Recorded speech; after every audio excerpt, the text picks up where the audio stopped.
Today I bought my first set of pigments. I bought these from Amazon. It was 25 bucks. There's 36 of these. They are a third of an ounce, 10 grams a piece. They got good reviews on Amazon, a ton of good reviews actually, and they're less expensive than some of the common ones that I see other acrylic pour artists using. And so I bought these and I want to do a bunch of tests and take you with me to show you some of the things that I'm looking for in a good pigment based on my research and see if we can't get them to work in a couple of simple pours. So let's take a peek. So first of all, I bought this kit, as I mentioned before, because it got good reviews on Amazon. It's a good price per ounce or per gram. The other thing that there were some that were cheaper, but I like having individual bottles for these. And so this is iridescent blue, but I like having the individual bottle so I can shut them down and put them back in the case and know where they are all the time. Where pouches, I have actually dealt with pouches with resin before and I didn't, it just gets a mess and sometimes they stop closing and it's just a mess. So I like having these. But one thing I want to talk about with pigments or mica powders are actually two different things. This is mica, and then it is pigment, which is the color. If you've ever seen mica, mica is like a slate rock, and it comes in all different shapes and sizes, but it's essentially tons of thin layers of rock. And what they do is they break up those layers and then they ground it, and that becomes the sparkly piece of the mica powder. It's what gives the sparkle. And then in addition, the makers add color pigment to get the color that they want. In this case, the apricot pink, they would add some sort of pigment and then a bunch of mica powder. Now this gets used in soap, it can get used in cosmetics, it can get used in paint pouring and resin. All of those different places use these mica powders. But I just want you to realize that it's not just mica. Mica is generally a brownish or a very light tint of a color and doesn't have a lot of color on its own, so it always has some pigment with it. You can buy it just by itself and then add it to colors to make it kind of pearlescent. So the next thing you want to look for in the pigments that you use is that they are water soluble, which means they can be broken down in water or dissolved in water. We don't want a powder that when you put it with a pouring medium or water that it doesn't evenly distribute everywhere. So first thing we're going to do is test how water soluble these pigments are. So to do that, all I'm going to do is take some of my pigment,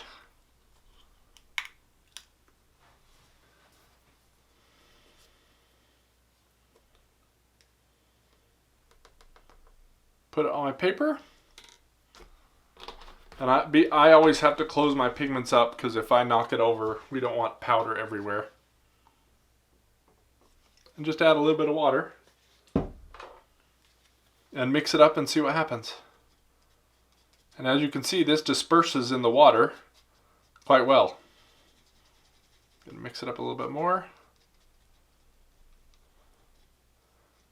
I don't see a lot of powdery substance in there, but I do see the glimmer and shine from the mica. It's hard to get this, there we go. There's some shine. You can kind of see it shining there. So one thing I do notice is with just plain water, if you let it sit for a bit, the mica and it's probably the mica that has a little bit of color in it is starting to separate. So it's not necessarily bad if it's just mixed with water, because obviously water doesn't have anything in there. But let's try to mix it with a couple of the normal pouring mediums that we use. All right, so now I have glue, Floetrol, Liquitex, pouring medium, GAC 800, and polyacrylic. And we're going to mix each one of these up, hopefully without mixing any to each other. And I've got about the same amount of the apricot pink in each one, so we'll see how they mix. So one thing you got to worry about when you're mixing pigments while I do this is it is a powder. So just like if you're adding flour to a recipe in the mixer, if you mix too quickly or you push it up against the side, it can push that powder up into the air. And some people are very sensitive to those powders. So you may want to wear a mask or something when you're using these powders. They say they're non-toxic, but you never want to get something like this into your lungs if you can keep yourself from doing it. So there's the glue. It appears to have mixed pretty well with it. The Floetrol is not mixing near as well or as quickly.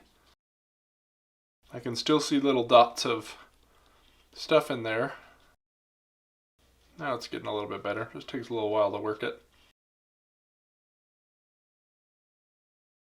Now this is not going to mix near as quickly as normal paint would.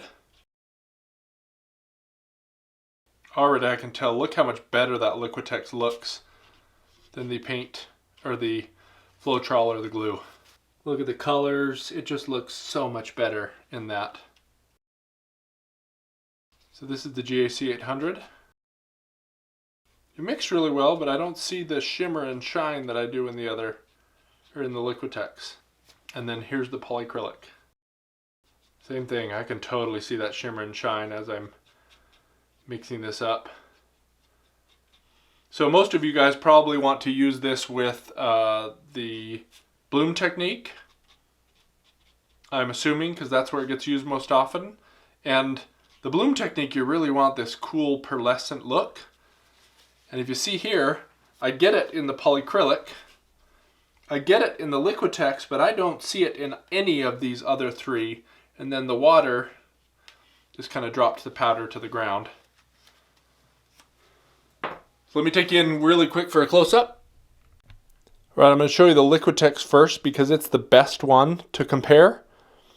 And if you notice here, see all that pearlescent when I get the light in there? See how the pearly look it has? I don't get that with the Floetrol. See, there's the light there. I don't get that with the Floetrol or with the glue. So really, you don't want to use that with Floetrol or glue. It's not going to work well. I don't get it very much with the... I get it a little bit. You can kind of see it a little bit with the GAC 100, but not near as much. And I get it really well also with the polyacrylic. See that pearlescent look? So that's one of the reasons why with the Shelly Art Blooms, they use the deep medium or the deep base to get the thicker consistency of paint, and then they add some polyacrylic or Josanias or something like that so that they can get this pearlescent look. This pearlescent look. All right, so I already mixed up a little bit of the apricot pink that we were looking at before here, and that's right here. And it looks beautiful. How it falls in there, this is beautiful. I love this. This is Liquitex pouring medium that I'm using. I'm also doing just a regular Master's Touch Lake Blue with this, just so I have a color that isn't pearlescent so we can see the difference between the two. And then I'm going to use this silver gray. I have 11 grams of, so it's 1/3 of an ounce of Liquitex pouring medium here, and I just want to show you how much of this I'm using. So I'm just going to do, this is a teeny tiny, it's hard to see here. This is a teeny tiny bit. Maybe a thumbnail or a pinky nail for my big hands of stuff. And I'll tell you that's not enough, but I want to show that to you. So again, this powder takes a long time to mix. So take your time, mix it really well. You'll be happy that you did. Make sure you don't let the powder gum up on the side and just sit there. So if I want to create a very soft color, I can use just a little bit of pigment, but look, that all looks almost light blue rather than the gray that it should have been. So normally 10 grams of paint, I'm going to use a good full, and this is probably maybe a 50th of what's in here. So 0.2 grams. And I'm going to put that in here, and you'll see how much darker this gets as we mix it up. And the color of the powder and the color you're going to get after the powder goes are completely different. You shouldn't be comparing the color of the powder to the color of your mix, because the powder is super concentrated and it's never going to look at that color. But this color again is silver gray, and now I have a more silver gray pearlescent color.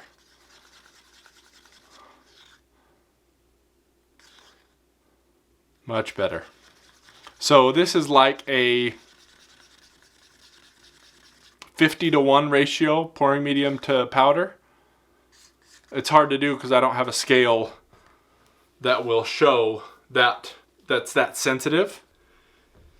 I'm gonna shut this so I don't spill it everywhere.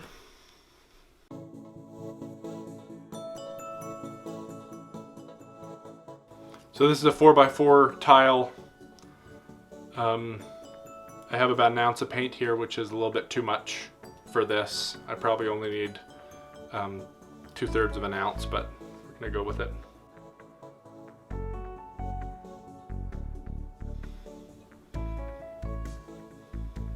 Before I do that,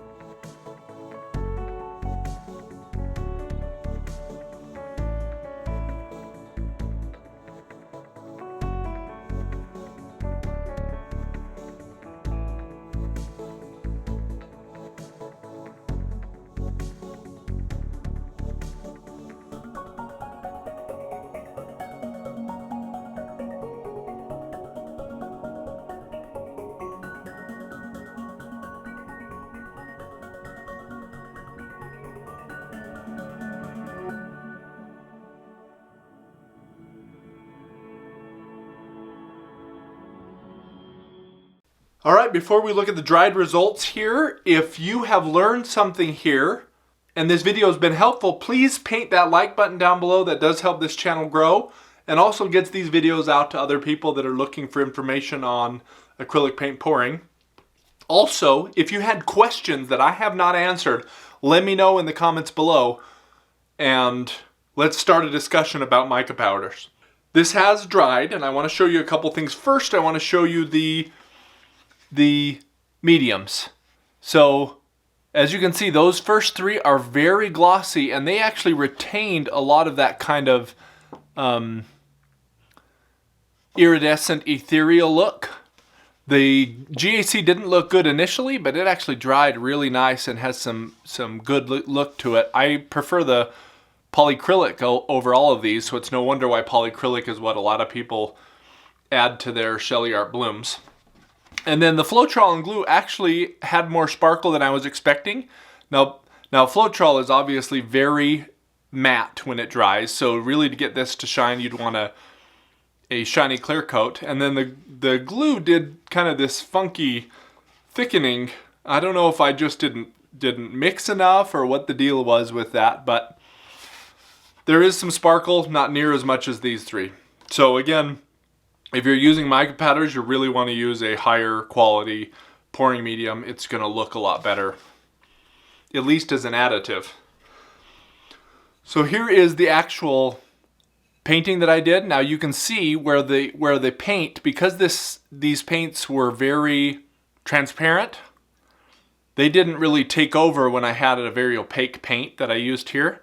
So, but you can see how nice, even inside, you can see how nice that shine is from those mica powders. So I just need to use a lot less of an opaque paint, a lot more of the mica powder paints, and this could look really nice.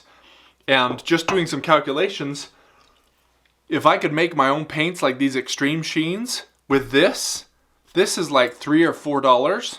This was $25, but I can probably make,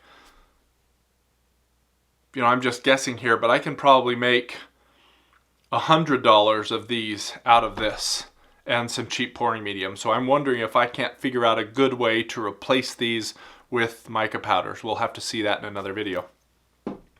One thing I did want to show is some of the leftovers are really pretty, really glossy, and have some nice shine to them, especially this silver.